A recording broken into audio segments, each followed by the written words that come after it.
Nous allons étudier un script, puis le modifier. Donc ce script utilise une variable et une boucle répétée. On va étudier l'exemple de 2 exposant 5. Pour aller sur Scratch, on peut cliquer sur le lien. Puis j'ai déjà construit un script. Donc on a une variable que j'ai appelée B comme boîte et que je vais initialiser à 1. Donc dans cette boîte, il va y avoir le nombre 1. Et puis nous allons faire fonctionner et enfin nous étudierons le script. Que je clique sur le drapeau vert de 4, 8, 16, 32. Et donc le lutin affiche 2 exposant 5 égale à 32. Donc on analyse ce script et donc la boîte B contient le nombre 1. On entre dans une boucle répétée. Et dans la boîte B, on va mettre le résultat du produit de ce qu'il y avait dans la boîte B, c'est-à-dire 1 par 2. Puis on sort de la boucle une première fois et on y revient.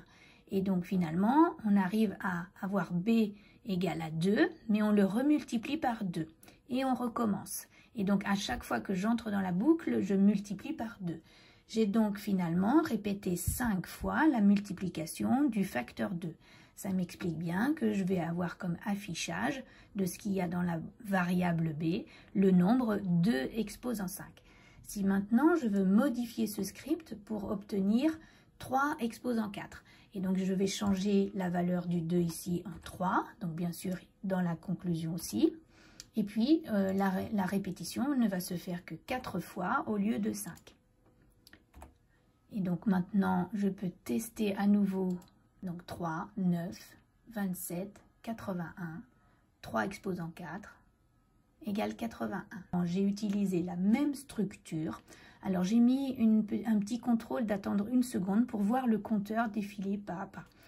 Mais ce qui est important, c'est que je multiplie toujours par le même nombre. Donc c'est ce nombre-là qui va avoir comme exposant le nombre de fois que je vais répéter, c'est-à-dire ici 4 fois pour 3 exposant 4. Voilà.